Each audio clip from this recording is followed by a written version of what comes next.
Welcome back to another season of Discovery Class Guide. Today on the menu is the Priest, and after doing some research I can understand why so many of you were hyped about this class. The Priest is like a box of chocolates. Let me know in the comments down below which class you want to see next, and without further ado, let's get right into it, shall we? We start right off the bat with the best in slot list, and take this list with a grain of salt, as we do not have all the information about all the bosses available in BFD at level 25. So far we saw only 3 of them, and also we don't know if there are any other quest lines or so on. We don't know all the items that are available in the game. We are trying to get the best out of it, and let's get into it. So the helmet, the best in slot for the Shadow Priest would be the Spell Power Extreme, Goggles Extreme. The recipe for this is going to be hard to acquire, but not that hard. Mostly harder would be the materials, as you would need like Mage Wave and so on. The recipe probably can be fished from Mithril Bound Trunks, it can be picked from solid chests, and it can also be obtained from lockboxes, like steel lockboxes. So I'm pretty sure on each faction someone will find it. Out of 10 layers, someone will get the recipe, guys. Don't be shy, we're gonna have this at level 25. Just figure out how to get the materials for it. Moving on, for the necklace, Droplet Choker from BFD 25, obviously. Some stamina and spirit. You can find one with intellect and spirit, as it would be better for PvE. But moving on, Magician's Mantle, BOE. It's gonna be worth a lot early on, but if you cannot find that, just get the Feline Mantle from Shadowfang Keep and you will be fine. Flowing Scarf from BFD 25. Can't find this, no worries, you can find a good green item somewhere. Robes of Arugol, in my opinion, still one of the best. 10 spirit, 9 intellect, 5 stamina. It's good for PvE and PvP. But there are a couple of other options here as well. I would go for Robe of Arugol. For bracers, there are the Silver Thread Cuffs, level 22, 5 intellect, 2 stamina. You could probably go for Mind Trust bracers. You lose some stamina, you get more intellect. Why complicate? I wouldn't get like minus 5 stamina. A Dead Priest is no good priest. Staff of the Shade is gonna be a BOE. Will have a 21 spell power. It's gonna be the best in slot. Definitely more shadow power, more damage. If you can't find that, you can get a Witching Stave, which is 8 intellect, 11 shadows power. But also you can get like a green staff of shadow power, which will have about 16 shadow spell damage. Also, if you want to like really pump, you can get like bracers of shadow damage. They will have like 9 shadow power and so on. Moving on to the gloves, Hands of Darkness have 9 shadow spell power, but also Gloves of Shadow Power would work as well. For the belt, the Gamuras Chinch will be 8 intellect, 8 stamina. Really hard to say no on those. Stats are also valuable for priests, like we were talking about earlier. Silver Thread Pants for Horde, or for Alliance you might be able to find better ones from quests and so on. Tailoring, it's kind of a must. I would say combined with Engineering. You can get Engineering and Mining early on and then get Tailoring. But those boots are the Extra Planner Spider Silk boots, which will require a pair of Spider Silk boots. But it gives you like 7 more spell power and 1% speed. Also reducing the threat by 50% for 6 seconds, but also the damage dealt. These might be coming useful when we talk about the talents and the specs, because Priest gets like something crazy. Deep Fathom Ring combined with Plains Ring, which is a BOE. Probably you can weave another ring in there, but if you plan to do like Warsong Gulch, this would be a good choice. But so far those two are really good. Obviously the Invoker's Void Pearl, good luck winning it versus the other players. And Arena Grandmaster, if you pull aggro to protect yourself from dying. On the Horde side, you're lucky, you can get the Dance in Flame wand. That's about 33 damage per second. It's a really good wand. It's gonna be part of a long chain. You probably know it, a test of fate, a test of endurance, a test of lore. Eventually end up in Scarlet Library, I think it's Scarlet Library. And it's gonna be possible to do it at level 25, definitely. Why not? It's not impossible. But this would be a great wand. I'm not sure exactly what's the equivalent for the Alliance, but if for Alliance you cannot get one, you can end up with a Thunderwood or a Fire Starter.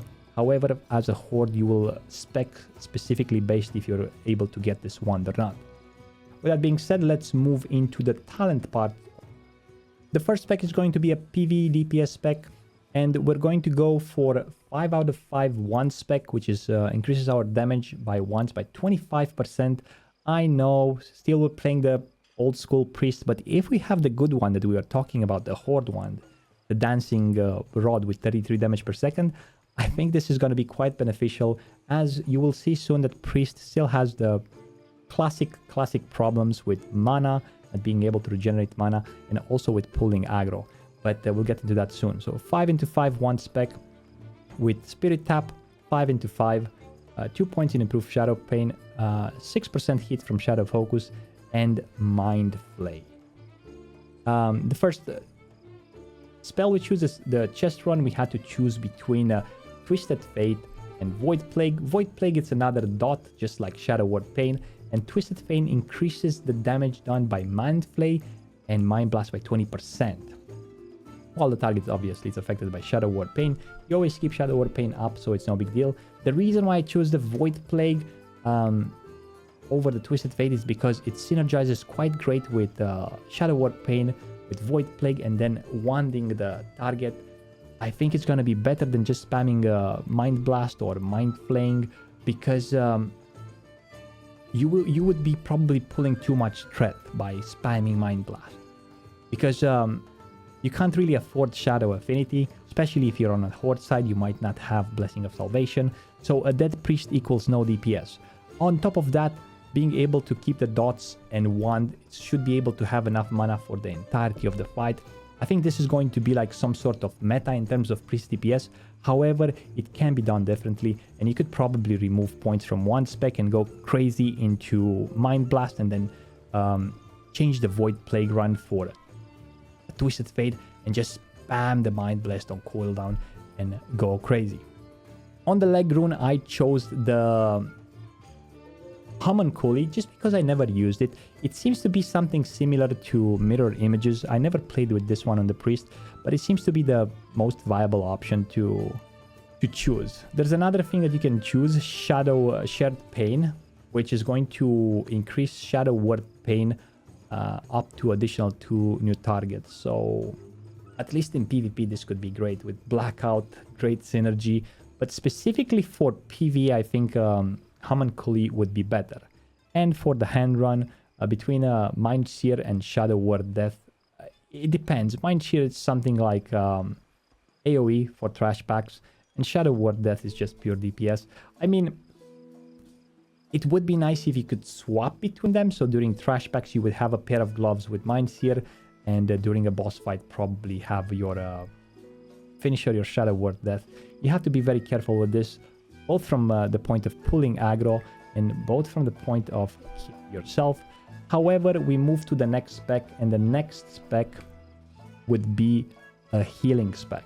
And with a healing spec, you're not going to be afraid. If you're going to have a healer priest in the group, it's probably going to be one of the best priests so far. From what I've seen, it's insane. The way I would build a healer priest would be probably something like this. We would go obviously for the one spec, because as a healer spec you always can wave some DPS in between. 5 points into holy spec for 5% extra crit. We would go for 2 out of 2 healing focus, which gives us 70% chance to avoid interruption caused while casting any healing spell. And renew, you still use it. Renew is quite great, especially at early levels. 2 out of 3 points to give us 10% more benefit to our renew spell. Then we get 2 points into improved power fortitude to make that spell just better. There's another way you can go for this. You can put probably 2 points into power word shield, and even remove 1 from renew and put even 3. But I think that the stamina buff will benefit more, and the renew as well. In terms of runes, we have 2 choices between Serendipity and Strength of Soul. It seems to be like Serendipity would be the holy option, while Strength of Soul would be like the discipline option.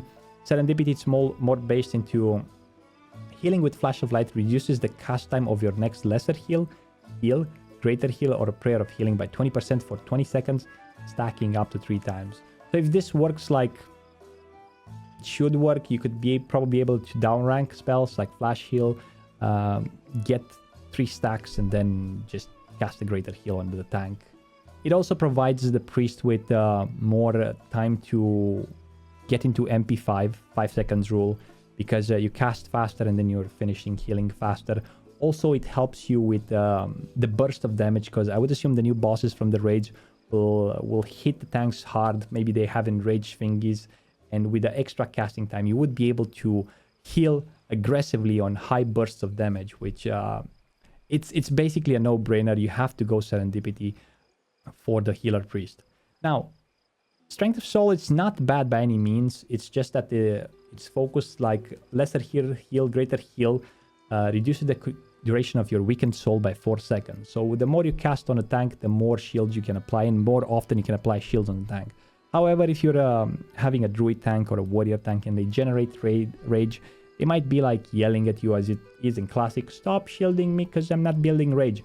It happens quite often, to the point where some priests stopped using shield entirely in dungeons in Classic.